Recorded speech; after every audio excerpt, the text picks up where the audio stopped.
मित्रों, हाल ही में अमेरिका ने जापान के साथ मिलकर एक नए प्रोजेक्ट की शुरुआत की है, जिसके तहत दुनिया भर में होने वाली विचित्र घटनाओं और एलियंस पर रिसर्च की जाएगी। लेकिन इस बीच एक चौंकाने वाली बात सामने आई है, जिसके मुताबिक अमेरिका में साल 1978 में एक एलियन को गोली मारी गई थी। इस खबर के सामने आने के बाद पूरी दुनिया में दूसरी दुनिया और एलियंस को लेकर बहस दोबारा शुरू हो गई है। तो आइए जानते हैं कि यह पूरा मामला आखिर है क्या। भूतपूर्व एयरफोर्स अधिकारी ने किया खुलासा। एलियन और दूसरी दुनिया की इस बहस को अमेरिका के पूर्व एयरफोर्स अधिकारी ने जन्म दिया है, जिन्होंने दावा किया है कि साल 1978 में अमेरिकी मिलिट्री बेस में एक एलियन को मारा गया था। इस पूरी घटना का जिक्र मशहूर पत्रकार जॉन एल गुएरा की किताब strange craft: the true story of an air force intelligence officer's life with UFOs में किया गया है। इस किताब में अमेरिकी एयर फोर्स के पूर्व अधिकारी मेजर जॉर्ज फिलर का इंटरव्यू लिया गया है, जिसमें उन्होंने एलियन से जुड़े एक रहस्य का खुलासा किया है। मेजर जॉर्ज फिलर ने बताया कि जिस समय यह घटना हुई थी तब वह वायुसेना के सीनियर ऑफिसर थे और उस दौरान लगभग 4 साल तक एलियंस से जुड़ी घटनाएं होती रही।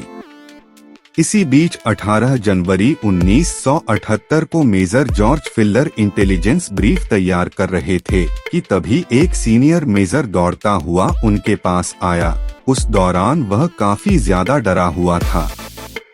उसने मेजर जॉर्ज फिलर को बताया कि एयर फोर्स के रनवे के आखिर में फोर्ट डिक्स पर एक अधिकारी ने अंतरिक्ष से आए एलियन को गोली मारी है।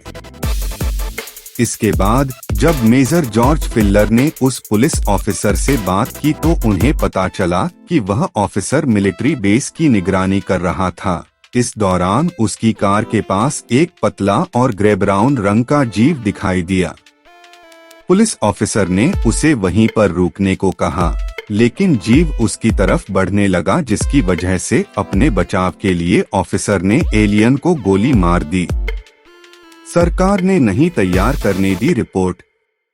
मेजर जॉर्ज फिलर ने बताया कि एलियन को गोली मारते ही उसका स्पेसशिप अजीबोगरीब तरीके से इधर-उधर उड़ने लगा, मानो उसका संतुलन ही खराब हो गया हो। इसके बाद उस मृत एलियन का शरीर ओहायो में स्थित Wright Patterson air force base पर लाया गया। मेजर जॉर्ज फिलर ने इस घटना से जुड़े सभी चश्मदीदों से बात की और एक रिकॉर्ड रिपोर्ट तैयार करने का फैसला किया, लेकिन वह रिपोर्ट बना पाते इससे पहले ही सरकार की तरफ से उन्हें रोक दिया गया। इसी वजह से साल 1978 में मारे गए एलियन से जुड़ी कोई रिपोर्ट या तथ्य सरकारी दस्तावेजों में नहीं मिलते हैं और न ही किसी अधिकारी ने इस घटना का जिक्र किया। इसके बाद एलियन की लाश का क्या हुआ? क्या नासा के वैज्ञानिकों ने उस पर रिसर्च की? इस मामले में मेजर जॉर्ज फिलर को कोई जानकारी नहीं है। सरकार के लिए काम करने की वजह से मेजर जॉर्ज फिलर अपनी नौकरी के दौरान एलियन से जुड़े इस रहस्य को शेयर नहीं कर सकते थे, लिहाजा उन्होंने रिटायर होने के बाद इस घटना का खुलासा किया। आपको बता दें कि मेजर जॉर्ज फिलर अमेरिका के उस गैर सरकारी प्रोजेक्ट का हिस्सा भी रह चुके हैं, जो एलियंस पर काम करती है और उसमें मिलिट्री के अधिकारी और नासा साइंटिस्ट शामिल हैं।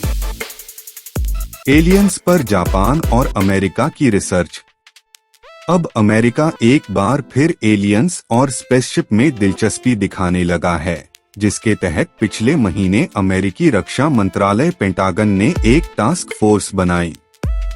इस टास्क फोर्स का काम यह पता लगाना है कि एलियन स्पेसशिप यानी यूएफओ से जुड़ी घटनाएं कब और कहां हुई थी। अब जापान और अमेरिका मिलकर एलियन और स्पेसशिप से जुड़ी तमाम जानकारियों को इकट्ठा कर दूसरी दुनिया से जुड़े रहस्यों को सुलझाने की कोशिश करेंगे। आपको बता दें कि इससे पहले नासा के वैज्ञानिक और अमेरिकी मिलिट्री ने मिलकर काफी सालों तक गुप्त तौर पर एलियंस और स्पेसशिप पर अध्ययन किया था। अगर अमेरिका और जापान के बीच हुआ यह समझौता दूसरी दुनिया और एलियंस से जुड़े रहस्यों को सुलझाने में कामयाब हो जाता है, तो यह मानव इतिहास को बदल देने वाली खोज साबित होगी। लेकिन तब तक के लिए हम सभी को लंबा इंतजार करना पड़ सकता है।